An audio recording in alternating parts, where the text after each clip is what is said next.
We're now going to meet a gentleman called Robert. I've never met him before. He's a new patient. He's been referred from his GP and he's got bilateral lower limb swelling.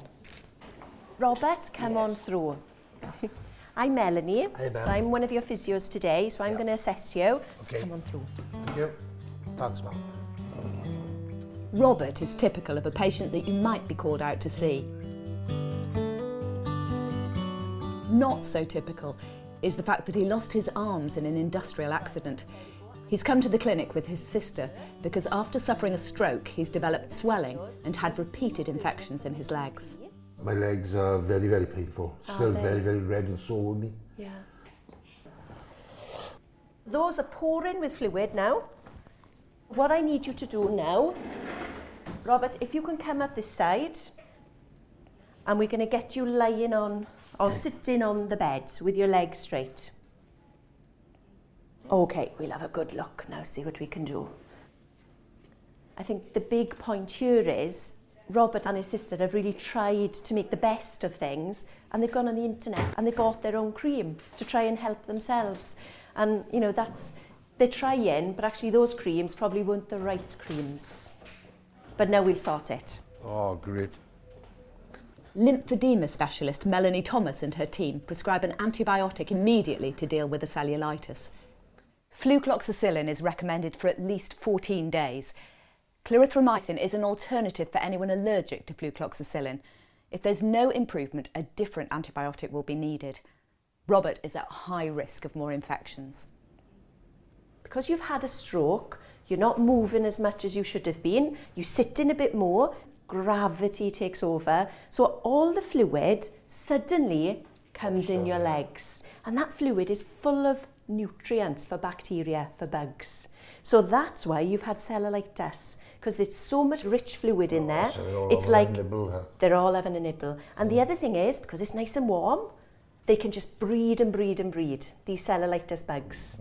But what we need now, good antibiotic regime to stop this from happening. Oh, great, fantastic.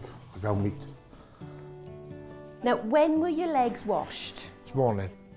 If a patient presents with legs in this condition, you need to soak and wash them with an emollient such as dermol, hydromol, ketraban or epiderm. If you don't have one, soak the legs in a bucket of water. Robert's situation is not unusual. Many people have legs like this for years and don't get help until the skin breaks or they get an infection. You must encourage your patients to sleep in a bed. Sleeping in chairs makes leaking legs worse because the fluid keeps on gathering. Okay, so these wounds, you can just see when we talk about lymphorrhea, where legs are leaking, you can start to see there's a little bit of the fluid that is coming out of the legs. There is nowhere else for it to go, so if there's any openings, lymph will just pour out of that leg. If the swelling's not controlled, then it's difficult to get the legs to heal. These are the beginnings of little ulcers. He's got about 4 or 5 areas which need addressing. The other thing, when you look, so when I press here, just 10 seconds, we put pressure, and as we take that off, can you see that indentation? So that is showing that there's fluid, really a lot of fluid in there, that's going to cause his problems. That is a positive pitting test. And the other thing that we do, we try and lift the skin, and we can't lift it, so that's a positive Stemmer's test. But again, you can see just putting my thumb pressure down, that tells me that leg is full of fluid and we have to get rid of it. What we need to do with these legs, they need to be bandaged. It's important to take a medical and drug history of patients in case anything else is going on. Robert's had a stroke, so you need to check his arterial blood flow before you start compression. You can't perform a Doppler because the swelling will affect the accuracy of the results, but you can check the colour and temperature of the legs and do a capillary refill test. And what that means is, you can see when we press, the tissue goes white, but then it goes back red. And it should normally be within 3 seconds. And yours, you can see, it's back straight away. The next step is to moisturise the skin, and please encourage patients to do it every day to improve the condition of their skin. We recommend creams for wet legs and ointments for really dry skin. and there are loads of creams to choose between. Who's at home with you? Mother and sister. So when you're moisturising, important, moisturise in between those toes. Are you ticklish? Yeah, very. Yeah. Never guessed it. And then that heel as well. Because heels can get very dry. Yeah, I would have thought so. What's going to happen is we're going to bandage you now. You're going to do some exercises. See you again next week. I reckon by the end of the following week, you'll be in compression garments. These legs will be dry. Great.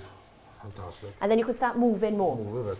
Get back to the football. Oh, I wish I could. I had to give it up because of this bloody lot. Is it? I know. Well, that's heartbreaking. What's your goal? What would you like? I'd like to go and see a football match. Okay, let's do that. When you're bandaging, start with a stockinette layer. Apply padding. This protects all your skin and all the bony structures. So all the right. bones. It's like a plaster Paris, isn't it? Bit like a plaster of Paris.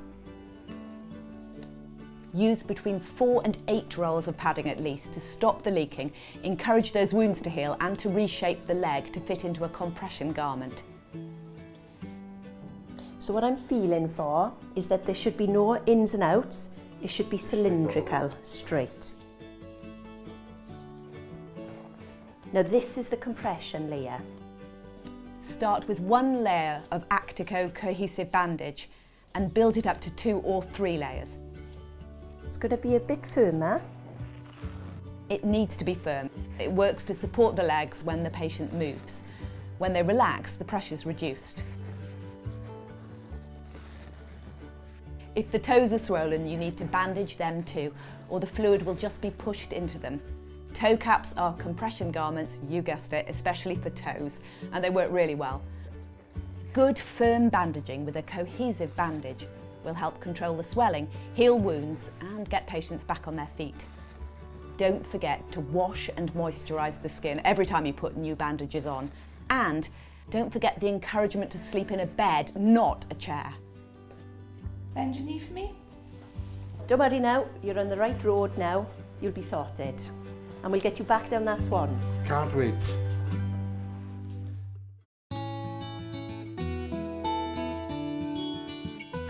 Hello. Hi, Les, How you okay? are you doing? How are you? I'm well, thanks. Good. Okay. I'm looking forward to seeing these today. From when it first started to now is just unbelievable, to be honest. And you've I couldn't walk before, and now I can walk and everything. And the like, you know. first, since the first treatment, this is number 5 after the first treatment, so 6 in total. Yeah. Yeah. Now I can walk, I can get up and down the stairs, everything, like, you know. Brilliant. So tell me now, what are the things that you'd like to be doing now that these legs are sorted? Before I had the stroke, I was manager of a local football team. Yeah. I got a big affinity with football. I played it, I managed with it, so Yeah. It'd be nice to get back out and go watch a few games, like, you know. Right. I've been stuck in a chair all the time. Let's have a look at these legs. That's unbelievable. Well, hey. Look at that. Unbelievable. They're completely transformed. There was previous ulceration, which was all along here. There was leaking all over the skin, and now it's stopped. The skin here is still a little fragile, as you can see just there. That's where there was actually an ulcer, but that's where it's healed, but it's still a little fragile, so we just need to be careful with that part of the skin. So let's see what this fella's doing, if it's Okay. similar. I got really frightened at the start because my legs were sort of 4 or 5 times the size they should have been, like, you know. So yeah, I'm chuffed. I'm really chuffed with my ankles. I'm on the road to recovery, which is absolutely fantastic, thank goodness. Now what I'm going to do here is just measure exactly like we did before, all Yeah. right? Measuring the legs is important to see how they're improving, but also to know what size garments will fit. We'll be able to tell you exactly how much fluid has come off your legs. Okay. It's not just the patient who benefits when you get this right, as Robert's sister Pauline can testify. At one point, it took 3 of us to get him off the chair. Now, he's walking more. He walked to go and have a haircut. Nobody holding him, but fantastic, walking to have his haircut. It's unbelievable what 2 weeks can do. It's been marvellous time, absolute marvellous. Sorry, just thinking about it because he was so worried. And that is a knock-on effect for the rest of the family. So unbelievable, sorry. Oh, biggest baby bleaking go as our sisters, aren't they? Lucky you got men like me to keep us going. I'm a bit outnumbered by women, yeah. I need to be a little bit careful, yeah, don't I? 41.6. This is absolutely brilliant. Really, really good. Okay, Robert, you have lost on your right leg 350 mils on your right leg. Dear God. And on your left leg, you have lost, let me do the maths there, as 330. But that is a really, really good result. Couldn't do anything about my belly, could you? Do my belly. Well, if I could do your belly, I probably wouldn't be doing your legs. Let me say that. I could probably earn a fortune. Right, okay, let's see these socks. I have a feeling that these socks might be now too big. We can't cure lymphedema. The problem is still there, but we're managing it. So wash, dry, moisturise the skin every day. Really important to dry as well as washing. And then moisturising, because that helps the skin, it supports the skin. Now for the next 6 weeks or so, we're going to ask you to keep the stockings on by night and by day. That doesn't mean to say that you don't take the stockings off. Right. You need to take them off once a day. It can be either in the morning or at night. Then wash, dry, moisturise the skin. Sit with your legs up for half an hour or so and let the cream soak in, because it's easier to get the stockings on when the cream is not on there. And then put clean socks back on. This will help you get it on. There's lots of gadgets on the market. You can get you one of these on prescription, okay? It doesn't matter how this goes on, okay? You find the best way to do it yourselves. It's tempting to do that, because that's what we would normally do with our socks. But we're not going to do that, okay? Because when you do that, it feels like 100 elastic bands on his leg, and then he'll be kicking and shouting at you and telling you to take it off. And then you won't be able to get it off quick enough. So you're just going to roll it over once, just so that you can get a hold of it with your fingers like that. You just make sure that the heel is at the back there like that, and over you go. And then stand with your back to him so that you've got the power of your body to pull, and then just pull. Now, what we have here now is, you have a sock on you, but this gadget is still in there. So do you want to come and pull this for me? Or just pull that. Pull that out, fella. That's it. Now you have to hunt for the black one.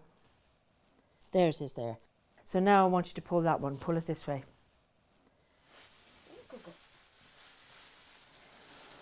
Fabulous. Now see if you can fix that now back in its proper place. That's right. Very happy with that. How do you think my legs look? Actually, they're gorgeous. I thought that myself. A gorgeous pair of legs there. Fantabulous. There you go. There we are. Oh, look at that. I couldn't get those on. Couldn't you? No. What difference? I could dance and all, no? You could.